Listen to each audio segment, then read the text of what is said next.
우리는 계속해서 히브리서 11장을 우리가 살펴보고 있습니다. 히브리서는 믿음의 장이죠. 그래서 그 믿음으로 살았던 선진들을 히브리서 11장을 통해서 우리에게 보여주고 있습니다. 우리 하나님께서 히브리서 11장을 기록하게 하신 것은 우리로 하여금 그런 믿음을 소유하기를 원하시는 거죠. 우리들만 신앙생활하는 것이 아니라 믿음의 선배들이 그렇게 신앙생활했다라고 우리에게 가르쳐주고 있습니다. 그래서 우리 하나님께서는 오늘도 우리에게 믿음을 주기 위해서 그 믿음으로 이 땅에서 살 때에 승리하고 세상을 능히 이기는 신앙생활하기 위해서 저와 여러분들을 불러주신 줄로 믿습니다. 그렇기 때문에 우리는요, 오늘 하나님 앞에 예배하는 가운데 정말 우리의 믿음을 성장시켜 나가고 그 믿음으로 말미암아서 하나님을 기쁘시게 하는 저와 여러분들이 되어야 될 줄로 믿습니다. 오늘 본문에서 이렇게 말씀하고 있습니다. 하나님께 나아가는 자는 반드시 그 계신 것과 자기를 찾는 자들에게 상 주시는 이심을 믿어야 할지니라, 이렇게 말씀하고 있죠. 믿음이 없이는 하나님을 기쁘시게 하지 못하나니, 이렇게 말씀하고 있는 것을 볼 수 있습니다. 믿음이란 어떤 거죠? 신뢰하는 것입니다. 따라가는 것입니다. 순종하는 것을 믿음이다, 그렇게 말하는 거죠. 우리는 교회 나와서 믿음 생활을 한다라고 말합니다. 그래서 우리가 믿음으로 살기 때문에 신앙생활한다, 그렇게 표현하고 있습니다. 그런데 정작 우리가 하나님 앞에 나올 때 그 믿음을 소유하지 못하고 우리가 하나님 앞에 예배할 때가 참으로 많이 있다라는 거죠. 믿음을 가지고 하나님 앞에 나오는 것이 아니라 어떤 형식을 가지고 하나님 앞에 나올 때가 참으로 많이 있다라는 겁니다. 하나님 앞에 예배하지만 하나님의 음성을 듣지 못합니다. 하나님께 예배하지만 하나님을 만나지 못합니다. 하나님께 예배했지만 정말 내가 무슨 시간에 왜 앉아 있었는지, 왜 예배를 드렸는지 알지 못하고 그 예배를 끝일 때가 많이 있다라는 것입니다. 예배가 형식적으로 돼가고 있습니다. 예배 시간에 정말 성령을 만나보지 못하고 성령의 만져주심이 없는 그러한 예배를 우리가 형식적으로 드릴 때가 참으로 많이 있다라는 거죠. 그런데 성경은 뭐라고 말씀하고 있습니까? 하나님께 나가는 자는, 또 믿음이 없이는 하나님을 기쁘시게 하지 못하나니, 라고 이렇게 말씀하고 있는 모습을 볼 수 있습니다. 신약에서나 구약에서는 하나님께서는 항상 자기 종들에게 말씀을 하셨습니다. 아브라함에게도 말씀하셨고, 이삭에게, 야곱에게도 말씀하셨고, 모세에게도 말씀하셨고, 엘리야에게도 말씀하셨고, 다니엘에게도 하나님께서 말씀을 하셨습니다. 뿐만 아니라 사도행전에서 보면 우리 하나님께서는 바울에게도 말씀하셨고 베드로에게도 말씀하셨던 모습을 볼 수 있습니다. 그런데 오늘날 교회에서는 하나님께서 내게 말씀하셨다라는 것에 대해서 믿지를 못하고 있다라는 거죠. 하나님께서 오늘 우리에게 말씀하신다는 것을 믿지 못하고 있습니다. 그래서 하나님께서 말씀하셨다라는 것에 대해서 이상해 보는 그런 세대가 되고 말았다라는 것입니다. 하나님과의 커뮤니케이션이 단절됐다라는 거죠. 하나님 앞에 나오지만 믿음을 소유하지 못하고 있기 때문에 하나님과의 커뮤니케이션이 단절됐다라는 것입니다. 그러고도 우리는 말하기를 우리는 예배한다, 하나님을 믿는다 라고 이렇게 말하고 있다라는 것입니다. 문제는 뭡니까? 하나님을 믿는데 능력이 없다라는 것입니다. 하나님을 믿는데 변화가 나타나지 않는다라는 것입니다. 분명히 하나님을 믿는데 그 믿음에 그 어떤 열매가 드러나고 있지 않는 안타까운 모습을 볼 수 있습니다. 한 번은 우리 예수님과 제자들이 함께 배를 타고 건너가고 있었습니다. 그런데 그때 놀랍게 풍랑이 일기 시작했습니다. 바람이 불기 시작한 겁니다. 배에 물이 들어오기 시작합니다. 제자들은 열심히 노를 저어갑니다. 그런데 계속해서 물이 배 속에 들어가고 배에 들어있는 물을 계속해서 제자들은 퍼냅니다. 그런 가운데 제자들이 어떤 느낌을 갖습니까? 아, 이러다가 우리가 죽는구나. 이러다가 우리가 죽는구나. 이렇게 하면 우리가 죽을 수밖에 없구나 라고 생각이 든 거죠. 그때 보니까 예수님께서는 고물에서 주무시고 계셨다라고 말씀하고 있습니다. 그때에 제자들이 예수님을 깨웁니다. 주여, 우리가 죽게 되었음을 돌보지 아니하시나이까? 라고 하면서 예수님을 깨우는 모습을 볼 수 있죠. 그때 우리 예수님께서 하신 말씀이 어떤 것입니까? 일어나서 바람과 바다를 보시면서 잠잠하라, 고요하라 라고 했을 때에 바람과 바다가 잔잔해졌다 라고 이렇게 말씀하고 있습니다. 이때 제자들은 말하죠. 도대체 이분이 누구이시기에 바람과 바다를 잔잔하게 하는 거, 이렇게 말하고 있는 모습을 볼 수 있습니다. 여러분, 바람과 바다는 잔잔하게 할 수 있는 것이 아니다라는 거는 피해야 된다라는 거예요. 지금도 오늘도 보면은 동부에 엄청나게 많은 눈이 내렸습니다. 정부가 셧다운되고 있고요. 교회가 지금 예배를 드리지 못하는 그런 상황에 있는 안타까운 모습을 볼 수 있습니다. 눈이 와도 그렇게 사람들이 모든 것이 셧다운되고 모든 상황이 그렇게 움직이지 못하는 상황으로 되고 있다라는 것입니다. 오래전에 저희 교회에 배를 타셨던 그런 분이 계셨습니다. 사진 기술자였는데 사진사였었는데 이분이 배를 유람선을 타셨던 분이십니다. 유람선에서 사진을 찍으셨던 분입니다. 그런데 이분이 이런 얘기를 하는 겁니다. 유람선을 타고 갈 때에 태풍이 온다라는 소식이 들으면은 그 유람선은 태풍을 뚫고 나갈 수가 없다라는 겁니다. 워낙 크고 워낙 높기 때문에 위험하다라는 겁니다. 그렇기 때문에 바람이 불면은요 계속해서 전속력으로 그 유람선은 도망간다라는 거예요. 태풍의 길에서 도망가야 된다라는 겁니다. 그런데 우리 예수님께서는 어떻게 하십니까? 바람과 바다를 잔잔하라, 잠잠하라, 고요하라 라고 했더니 바람과 바다가 잠잠해지고 말았다라는 것입니다. 그럼 우리 주님께서 뭐라고 말씀하십니까? 이 믿음이 없는 자들아 라고 말씀하시는 모습을 볼 수 있죠. 여러분, 제자들에게 우리 예수님께서 왜 믿음이 없다라고 그렇게 말씀하셨을까요? 과연 그렇다면 믿음이 있으면 과연 제자들은 무엇을 해야 했을까요? 한 번은 우리 예수님께서 베드로와 야고보와 요한을 데리고 산에 올라가셨습니다. 그때 놀라운 변화가 역사가 일어났죠. 그런데 그 남아있는 제자들에게 어떤 사람이 아들을 데리고 온 겁니다. 귀신 들린 아들을 데리고 왔어요. 와서 말하는 거죠. 내 아들이 불에도 들어가고 물에도 빠진 아이다 라고 하면서 내 아들을 고쳐달라고 말하는 거죠. 이 사람이 예수님 앞에 나왔을 때는요 예수님에 대한 소문을 들었다라는 것입니다. 그런데 그때 예수님이 계시지 않았어요. 마가복음에서 보니까 그 사람이 그렇게 말하는 거죠. 당신의 제자들이 이 고치지 못하더이다 이렇게 말하고 있는 모습을 볼 수 있습니다. 아마도 제자들은 나름대로 그들이 이 귀신 들린 아이를 고쳐보려고 노력을 했을 것입니다. 그렇지만 고침받지는 못했다라는 거죠. 제자들이 수석하면서 네가 한번 해봐. 한번 열심히 해봤을 것입니다. 그런데 여전히 귀신 들려 있었다라는 거예요. 그럼 내가 한번 해볼게 라고 하면서 해봤을 것 같아요. 거기 도마도 그렇게 했을 것이고 가룟 유다도 한번 그렇게 트라이를 했을 것 같아요. 그런데 오히려 이 아버지에게는 실망감만 더 줬다라는 것입니다. 그때에 우리 예수님께서 오시죠. 그 오실 때에 이 아버지가 예수님께 달려갑니다. 달려가서 어떻게 좀 내 아들을 좀 고쳐주십시오. 할 수 있으면 내 아들을 좀 고쳐주십시오. 어떻게 좀 해주십시오. 라고 이렇게 말하죠. 그때 우리 주님께서 하시는 말씀이 무슨 말입니까? 할 수 있거든 무슨 말이냐? 믿는 자에게는 능치 못할 일이 없느니라. 예, 예수님 내가 믿습니다. 나의 믿음 없는 것을 도와주시옵소서 라고 하면서 안타까운 마음으로 말하고 있는 모습을 볼 수 있죠. 여러분, 그런 것처럼 우리 하나님께서는 우리가 믿음을 갖기를 원하고 계시는 줄로 믿습니다. 이 세대에 믿음이 없는 것을 보시고 안타까워하신다라는 것입니다. 정말 이 세대에는요 믿음을 찾아보기 힘든 그런 세대예요. 그래서 우리 주님께서 말씀하실 때에 내가 올 때에 믿는 자를 보겠느냐 이렇게 안타까워하시면서 말씀하시는 모습을 볼 수 있습니다. 정말로 보면은요 제 자신도요 목사이지만 믿음이 없을 때가 참 많이 있어요.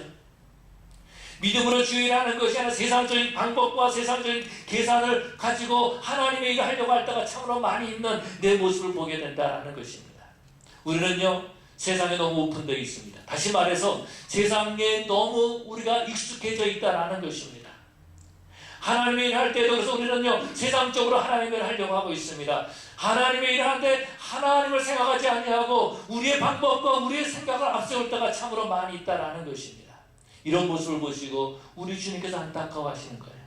그러면서 우리에게 믿음이 적은 자들아 어찌해서 의심하느냐라고 말씀하시면서 우리에게 믿음을 주시는 우리 주님이신 줄로 믿습니다.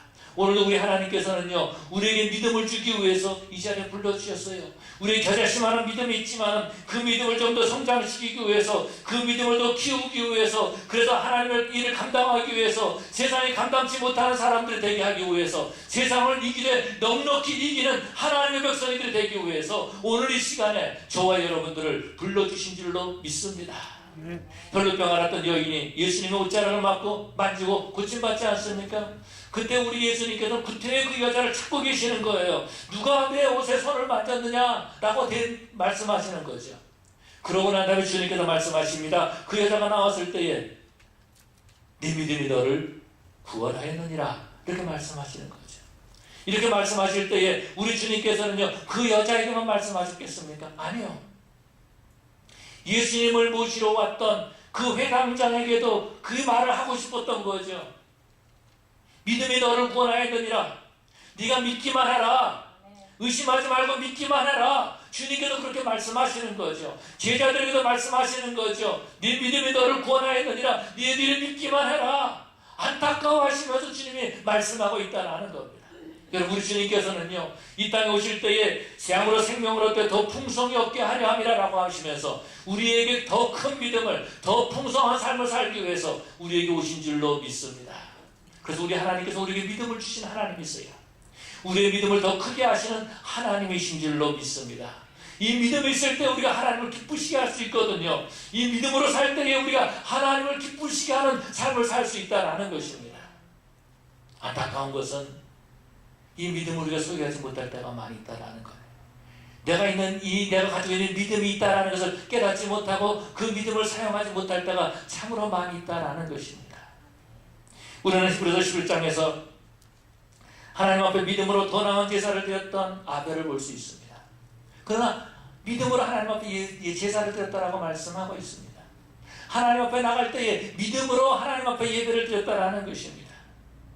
뿐만 아니라 지난주에 살펴봤던 에녹은요, 믿음으로 하나님과 동행했다라고 말씀하고 있습니다. 왜 우리에게 이렇게 말씀하고 있습니까? 주님께서 우리에게 가르쳐 주시는 거예요. 21세기에 사는 너희들만 믿음으로 사는 것이 아니라 오래전에 살았던, 우리와 똑같은 삶을 살았던 그 믿음의 선진들이 있지 않았느냐? 그들은 믿음으로 이렇게 살았고, 믿음으로 주님과 동행했고, 믿음으로 하나님 앞에 예배드렸지 않았느냐? 그들이 바로 하나님께 기쁨이 되었다라고 우리에게 가르쳐주고 있다는 겁니다. 사랑하는 성도 여러분, 우리는 이 믿음을 가지고 하나님 앞에 예배할 뿐만 아니라 세상을 넉넉히 이기는 그런 새창조 교회 성도들이 되어야 될 줄로 믿습니다. 조금 전에 말씀드렸던 그 아들을 데리고 왔던 아버지, 그렇게 말하죠. 주여, 내가 믿나이다. 나의 믿음 없는 것을 도와주소서. 이렇게 말합니다. 그때 우리 주님께서 그 아이를 치료해 주십니다. 그 아이를 고쳐주십니다. 이 아버지는요, 주님 앞에 나올 때는 병든 아이를 데리고 나왔어요. 귀신 들린 아이를 데리고 나왔다라는 겁니다. 그런데 주님을 만나고 돌아갈 때에는요, 병든 아이가 아니라 건강한 아이를 데리고 그가 집으로 돌아간 거죠. 그가 이 땅에 살 때 얼마나 힘들었겠습니까? 가정이 얼마나 불행했겠어요? 그 아들 때문에 얼마나 근심과 걱정이 많이 있었겠습니까? 그런데 이 아버지가 예수님을 만나고 믿음으로 고침받고 치유받은 그 아들을 보고 돌아갔을 때에는요, 그 가정이 행복하게 된 줄로 믿습니다. 어두웠던 그 가정에 웃음이 나기 시작한 거예요. 사람들 만날 때마다 자기 아들이 귀신 들렸기 때문에 어디 가서도 정말 말 한마디 제대로 하지 못하는 그런 아버지였는데, 그가 돌아가고 난 다음에는요, 내 아들이 고침받았다고, 내 아들이 정상적으로 됐다고 하면서 사람들에게 예수님은 얼마나 증거했겠습니까? 사랑하는 성도 여러분, 저와 여러분들도 오늘 주님 앞에 나와서 믿음으로 주님을 만나고 이 땅에 나갈 때에는요, 우리의 문제가 해결 안 받고 믿음으로 주님을 증거하는 그런 저와 여러분들이 되어야 될 줄로 믿습니다. 우리의 삶에서 예수님의 흔적이 있어야 된다는 거예요. 우리 삶에서 예수님께서 나를 고쳐주셨습니다. 예수님께서 내 문제를 해결해 주셨습니다. 라고 하는 그 주님의 흔적을 소유하고 가는 그러한 저와 여러분들이 되어야 될 줄로 믿습니다. 여러분, 그럼 우리가 어떻게 될까요? 오늘 본문에서 이렇게 말씀하고 있습니다. 하나님께 나가자는 반드시 그가 계신 것과, 반드시 그가 계신 것과 그가 존재하심을 믿어야 된다라고 말씀하고 있습니다. 우리 하나님은 살아계신 하나님이십니다. 예수님께서 2000년에 오셨지만은 그러나 죽으시고 끝나신 것이 아니라 부활하셔서 오늘도 우리와 같이 계시고, 우리 주님께서는 어제나 오늘이나 영원토록 동일하신 주님이심을 믿으시기 바랍니다. 그분이 어떤 분이십니까? 그분이 우리의 예배를 받으시는 분이십니다. 그분이 어떤 분이십니까? 오늘도 우리의 문제를 해결하기를 원하시고 해결해 주시는 하나님이심을 믿습니다. 그런데요, 야고보서에 보니까 그렇게 말씀하고 있어요. 마귀도 하나님이 계심을 믿고 떠느니라, 이렇게 말해주고 있다는 겁니다. 마귀도 하나님이 계심을 믿고 있다라고 말해주고 있어요. 아마도 마귀는요, 우리보다도 더 하나님이 계심을 더 잘 믿고 있을지 모르겠어요. 그런데 그것이 어떤 믿음이에요? 마귀가 가진 믿음이다라는 겁니다. 미국 사람들이 그렇게 말합니다. 하나님의 계심을 믿습니까? 예, 나는 하나님을 믿습니다. 그렇게 말하는 크리스찬이 60%가 넘는다고 해요. 그런데요, 그 믿음은 어떤 믿음입니까? 마귀가 갖는 믿음과 똑같다라는 겁니다. 그런데 야고보서 2장에서 말씀하신 그 마귀도 믿고 떠느니라 라는 말씀을 왜 하고 있습니까? 행함이 없는 믿음을 갖고 있기 때문에, 행함이 없는 믿음이기 때문에, 죽은 믿음이기 때문에 그것은 마귀도 하나님의 계심을 믿고 떤다라고 말하고 있다는 겁니다. 오늘 많은 사람들이요, 하나님을 믿는다라고 말하는데 행함이 없어요. 이것은 죽은 믿음이라고 말해주고 있죠. 마귀도 똑같은 죽은 믿음을 가지고 있다라는 것입니다. 마귀는요, 그 믿음을 가지고 하나님 앞에 예배하지 않습니다. 마귀는요, 하나님의 말씀에 순종하지 않습니다. 마귀는요, 하나님과 동행하지 않는다라는 거예요. 그것이 바로 마귀가 가지고 있는 믿음이라는 겁니다. 그러나 그러한 믿음이 아니라 하나님이 계심을 믿는다라는 것은 오늘도 살아서 역사하시고 우리와 동행하시고 우리의 예배를 받으시는 하나님이심을 믿는 그 믿음이 바로 하나님이 계심을 믿는 믿음인 줄로 믿습니다. 이 믿음이 바로 하나님을 기쁘시게 하는 거예요. 그래서 아벨은요, 그렇게 하나님 앞에 제사 드리기 힘썼다라는 겁니다. 어떻게 하면 내가 하나님 앞에 더 나은 제사를 드릴까? 어떻게 하면 내가 하나님 앞에 더 나은 제사를 드릴까? 라는 데 관심을 가졌던 거예요. 그냥 제사니까 그냥 적당히 드리지라는 것이 아니었다라는 겁니다. 아벨은요, 자기가 키우는 양 중에서 가장 깨끗하고 정말 점없고 흠없는 정말로 깨끗한 양 가운데서 하나를 잡았을 것입니다.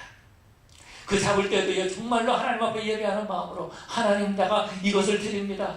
하나님, 사실은요, 내가 이 양을 잡지만은 사실은 내가 하나님 앞에 죄인이어서 내가 죽어야 되는데 이 양이 나를 대신해서 죽습니다라고 하면서 하나님 앞에 정성껏 그 제물을 드린 거죠. 더 나은 제사를 드렸다라는 겁니다.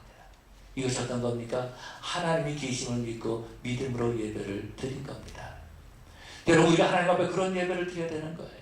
어떻게 해요? 더 나은 제사를 드리고 더 나은 예배를 드리기를 원해야 된다는 것입니다. 어떻게 하면 내가 하나님 앞에 더 나은 예배를 드릴 수 있을까? 내가 어떻게 하면 하나님 앞에 더 나은 예배를 드릴 수 있을까? 내가 오늘 하나님 앞에 나가는데 내가 어떻게 해야지 하나님 앞에 나갈 수 있을까? 내가 어떻게 해야지 하나님께 기쁨이 될 수 있을까? 라고 하는 그런 준비된 마음으로, 그런 마음으로 하나님 앞에 예배를 드린다는 겁니다. 에녹은 어떻습니까? 하나님과 동행했다라고 말해주고 있습니다. 여러분, 사실은요, 누군가와 동행하는 거 결코 쉬운 일이 아니에요. 개를 잘 훈련시키면은요, 개와 동행할 수 있습니다. 아침마다 보면 개와 동행하는 사람도 있어요. 저는요, 미국에 살면서 개와 동행하는 사람들도 많이 봤지만은 가끔 부부가 동행하는 것도 가끔 봤어요. 아침마다. 부부가 동행하는 것보다 개와 동행하는 더 쉬운 세상이 되고 말았다는 겁니다. 여러분, 부부가 동행한다는 것, 부부가 오랫동안 산다는 건 어떤 것입니까? 누구가 한 사람이 희생하는 거예요. 따라가는 거예요. 누군가 한 사람이 순종하는 거예요. 옛날엔 여자들이 순종해도 요즘 남자들이 순종하는 것 같아요. 보니까 가정을 위해서, 가정의 평화를 위해서 내가 순종합니다. 뭐 이런 남자들이 종종 있는 것 같아요. 에녹이 하나님과 동행했다라고 말하는 거는요, 하나님이 에녹에게 순종한 게 아니잖아요. 에녹이 하나님의 뜻에 순종한 겁니다. 그렇게 될 때 에녹이 하나님과 동행할 수 있었던 거예요. 에녹이 하나님의 말씀에 순종한 거예요. 그래서 하나님과 동행할 수 있었다라는 것입니다. 에녹이 하나님의 말씀을 듣고 그 말씀대로 따라갔다라는 것입니다. 자기 생각도 있었겠지요. 자기 의견도 있었겠지요. 그래서 하나님, 이것은 아니지 않습니까? 만약에 그랬다면은요, 그런 300년 동안 하나님과 동행하지 못했을 것입니다. 하나님은 나의 주인이십니다. 그래서 내가 주님께 순종합니다 라고 했을 때에, 그때에 주님과 동행할 수 있었다라는 거죠. 그것이 어떤 겁니까? 믿음으로 하나님과 동행했다라는 겁니다. 여러분, 우리가 이 땅에 살면서요, 하나님의 계심을 믿습니다. 그런데 주님과 동행하지 못하는 이유는요, 우리는 너무나 개성이 강해요. 개성이 어떤 건지 아세요? 개 같은 성질. 너무 강해요. 그래서 하나님 말씀하셔도요, 하나님 그건 아니지 않습니까? 내가 다른 건 다 해도 그것만큼은 못합니다 라고 하면서 불순종이 우리 삶에 습관화되어 있는 안타까운 모습을 보게 되죠. 그래서 우리는 그렇게 말하죠. 나는 주님과 동행합니다. 언제? 주일날 11시부터 12시까지. 그때는요 제가 꼼짝없이 동행합니다. 그렇게 말하고 있지는 않습니까? 그런데 우리 주님께서는 주일날 10시부터 11시가 아니라 우리의 홀 라이프가 주님과 함께하기를 원하고 계시는 줄로 믿습니다. 주님이 살아계셔서 역사하시고 오늘도 우리와 함께하신 하나님을 믿는 그것이 어떤 거죠? 하나님이 계심을 믿는 믿음입니다. 독일에 저희 잊어버려요. 슈케르지 아니면 캐시를 잊어버렸는데 슈케르 같아요. 슈케르라는 그런 그 도시에서 부흥 집회가 있었습니다. 그것에 많은 사람들이 모여들었어요. 왜냐하면 그곳에 오셨던 목사님이 신유의 집회가 있었던 목사님이신데 그 슈케르 지역에 아주 유명한 의사가 강대상에 올라가 앉아 있었습니다. 목사님이 물어봤어요. 저분은 누굽니까? 저분은 우리 시리에서 우리 시에서 가장 유명한 의사입니다. 그런데요, 저분이 오늘 목사님이 이제 병든 자리에서 기도해 줄 때에 그 나았다고 하는 사람들을 진찰하기 위해서 저기서 기다리고 있습니다. 참고로 저분은 예수님을 안 믿는 사람입니다. 이렇게 말했다라는 겁니다. 그래서 독일 사람들을 보면 참 희한한 것 같아요. 우리 같으면은 그 체면상이라도 그렇지 않는데 강대상에 그래서 그 의사가 딱 앉아 있었다라는 겁니다. 근데 첫째 날인데요, 사람들이 이제 고침받은 사람들이 나오라 그러니까 나오는 겁니다. 그런데 의사가 깜짝 놀란 거예요. 자기 환자가 걸어나오고 있었다라는 거죠. 자기 환자가. 이 사람은요 정말 모든 병을 다 가지고 있던 사람이고 특별히 관절이 있어가지고 잘 걷지 못하는 사람이었어요. 그런데 그 의사가 하는 말이, 저 사람은 침대에 누워 있어야 될 사람인데 오늘 저렇게 걸어 나온 것을 보고 깜짝 놀란 거예요. 그러고 진찰해 준 겁니다. 정말 다 나았냐고, 당신이 내 환자 맞냐고, 그 사람이냐고. 그랬더니 맞다고. 그러냐고 오늘 고침받았다고. 그러면서 거기서 펄쩍펄쩍 뛰는데요, 관절 때문에 꼼짝 못하고 걸지도 못하던 사람이 그 뛰는 겁니다. 그래서 의사가 말한 거예요. 내 생각에 이 사람이 내 환자인데 고침받은 것 같다고 칭찬하고 난 다음에 그렇게 말했다라는 겁니다. 근데 날마다 그런 집회를 하는데 의사가 계속해서 그렇게 진료를 하는 거예요. 이 사람 고침받은 것 같다고. 다시 한번 칭찬해 봐야 되겠다고. 그렇게 계속해서 얘기를 했는데 그 집회의 마지막 날이라고 그렇게 말합니다. 참고로 제가 갔던 곳은 아닙니다. 예, 다른 훌륭하신 목사님이. 마지막 날 집회인데 20세 정도 된 처녀가 걸어 나오더라는 겁니다. 그런데 그 의사가 깜짝 놀라가지고 막 일어나는 거예요. 그러면서 그 처녀를 이 사람이 껴안더라는 겁니다. 그러면서 마이크를 잡고 말하더래요. 이 아이는 제 딸입니다. 우울증 때문에 밥을 먹지 않고 누워있었던 아이입니다. 지금까지 그렇게 수없이 자살을 기도했던 딸인데 이 아이가 예수님을 만난 것 같습니다. 나는 더 이상 이제는 이렇게 그 칭찬할 필요가 없는 것 같습니다. 이 아이가 고침받았습니다. 여러분 예수님 믿으십시오. 그분이 그렇게 말했다라는 겁니다. 사랑하는 성도 여러분, 우리 하나님은요 오늘도 살아서 역사하시고 우리의 문제를 해결해 주시는 하나님이심을 믿습니다. 아멘. 여러분, 우리가 하나님 앞에 예배하는 것은요 2000년 전에 살았다가 그저 좋은 말 몇 번 하시고 그저 이 땅에서 기적을 몇 번 베푸시다가 죽은 그 예수님의 장례식을 치르기 위해서 이곳에 모인 것이 아니라 부활하셔서 오늘도 함께 계시고 우리의 기도를 들어 응답해 주시고 우리와 함께하기를 기뻐하시고 우리의 예배를 기뻐하시는 그 하나님 앞에 예배하게 되는 줄로 믿습니다. 그래서 우리는 그 하나님을 예배하는 거예요. 그 하나님을 찬양하는 겁니다. 그 하나님 앞에 기도하는 것입니다. 그 하나님을 믿는 것인 줄로 믿습니다. 뿐만 아니라 하나님께 나가는 자는요 반드시 그가 계신 것과 그가 자기를 찾는 자들에게 상 주시는 이심을 믿어야 할지니라.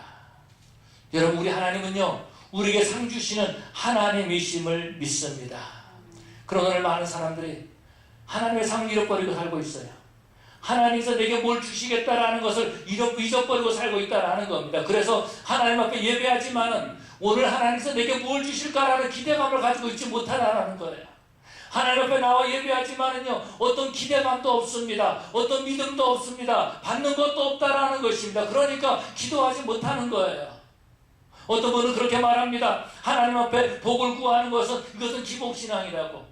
여러분, 저는요, 누군가가 저에게 김 목사님은 기복신앙입니다 그렇게 말한다 할지라도 우리 교회 새창조교회 성도들은요, 하나님의 복을 받기를 원합니다. 하나님의 상을 받기를 원합니다. 하나님 앞에 나올 때마다 하나님이 예비하신 놀라운 축복을 받고 사는 그런 우리 새창조교회 성도들 되기를 원합니다. 그래서요, 우리 성도들은요, 세상이 감당치 못하는 믿음을 가지고 세상을 넉넉히 이기는 그런 믿음을 소유한 그런 우리 성도들 되기를 원합니다.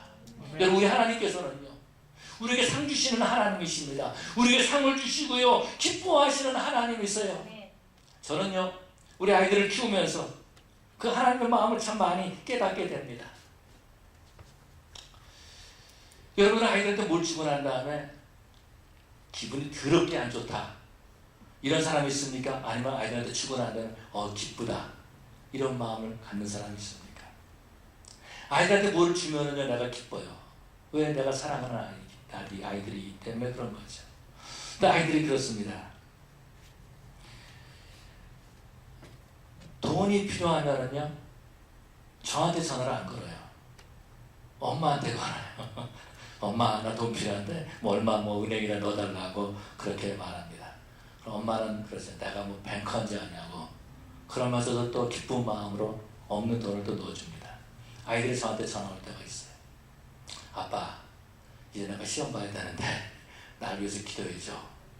그러면서 저한테 전화를 겁니다. 그럼 아이를 위해서 기도해줘요. 기뻐요. 아이들이 나한테 뭔가를 부탁했다는 것이 얼마나 기쁜지 몰라요. 그런데 여러분의 자녀가 힘들고 어려운 문제가 있는데 그것을 가지고 혼자서 끙끙 앓고 있다면 여러분의 마음이 어떻겠습니까?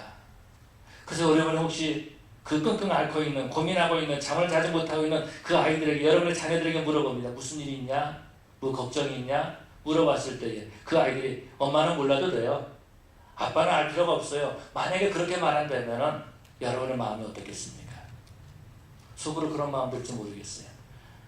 내가 네 아빠냐? 내가 네 엄마냐? 자식은 부모한테 말하는 거야. 아마 이런 마음 들지 모르겠어요. 아마 우리 하나님께서도요, 우리에게 그러신다고요. 우리 문제가 있을 때에 하나님 앞에 나와서 그 문제를 말하기를 원해요. 왜? 상 주시는 하나님을 믿어야 되기 때문에. 하나님, 내가 이것이 필요합니다라고 하면 하나님, 그래 내가 너한테 주마라고 하면서 주시는 그 하나님, 상 주시는 하나님, 그 하나님, 우리 하나님께서는 믿기를 원하신다는 겁니다. 그래서 그 하나님을 믿고 간구할 때에 하나님께서 우리에게 부어주시면서 응답해 주시면서도 우리 하나님께서는요, 기뻐하시는 하나님이시다라는 거죠. 그런데 상 주시는 하나님을 믿지 못하면요, 기도하지 못해요. 몸이 아파도요, 끙끙 앓고 있지 기도하지 못해요. 물질적인 어려움이 있어도요, 하나님 앞에 부르짖지 못해요. 이런 거 가지고 하나님 앞에 기도해. 내가 해결해야지. 그 왜 그렇습니까? 상 주시는 하나님을 믿지 못하기 때문에 그런 거예요. 그래서 우리 성도들은요, 상 주시는 하나님을 믿는 믿음을 소유한 우리 성도들이 되어야 될 줄로 믿습니다. 상 주시는 하나님을 믿을 때에 기도할 수가 있는 거예요. 상 주시는 하나님을 믿을 때에 우리 모든 어려운 것들을 하나님께 맡길 수 있다는 겁니다. 상 주시는 하나님을 믿을 때에 우리는 하나님 앞에 나갈 수 있다는 것입니다. 그 하나님을 믿지 못하면요, 세상으로 뛰쳐나가는 거예요. 엉뚱한 데로 가가지고 엉뚱한 짓 하고 있다는 겁니다. 다윗을 보면 그런 모습들을 볼 수 있습니다. 이제 블레셋과의 전쟁일 때에 다윗이 아버지의 그 심부름을 받고 그 전쟁터로 가지 않습니까? 그러고 난 다음에 골리앗이 이스라엘 백성들을 모욕하고 하나님을 모욕하는 소리를 듣고 내가 전쟁에 나가겠습니다라고 말하죠. 내가 저 골리앗과 싸우겠습니다라고 말하면서 사울 앞에 갑니다.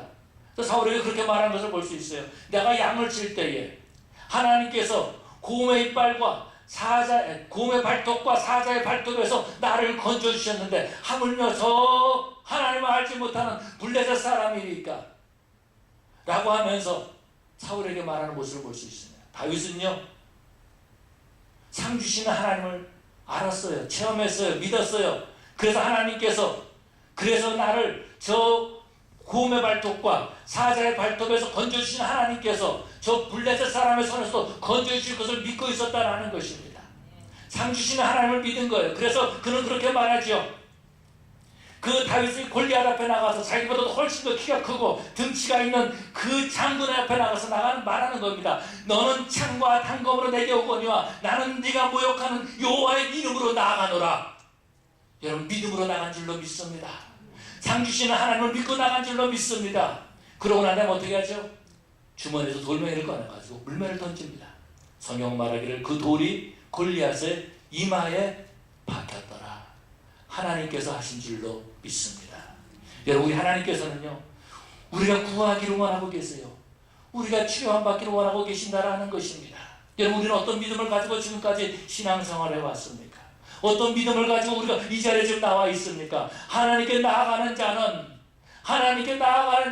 반드시 그가 계신 것과 자기를 찾는 자들에게 상 주심을 믿어야 할지니라 라고 말해주고 있는데, 우리는 어떤 믿음을 가지고 지금까지 나와 있습니까?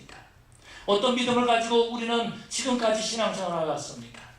하나님보다도 우리가 정말로 그 인간적인 방법과 인간적인 노력에 너무 치우쳐 있지는 않았습니까? 하나님 우리 가운데 계시고 성령님 우리 가운데 계심에도 불구하고 그 하나님을 무시하면서 내 뜻대로 내 문제를 해결해 보겠다면서 그렇게 지내고 있지는 않았습니까? 여러분, 놀라운 것은요, 예수님을 깨웠던 그 제자들, 바람과 바다가 잔잔한 것을 체험하게 됐습니다. 뿐만 아니라 귀신 들렸던 아이를 데리고 왔던 그 아버지, 건강한 아들을 데리고 집으로 돌아갈 수 있었다라는 거죠.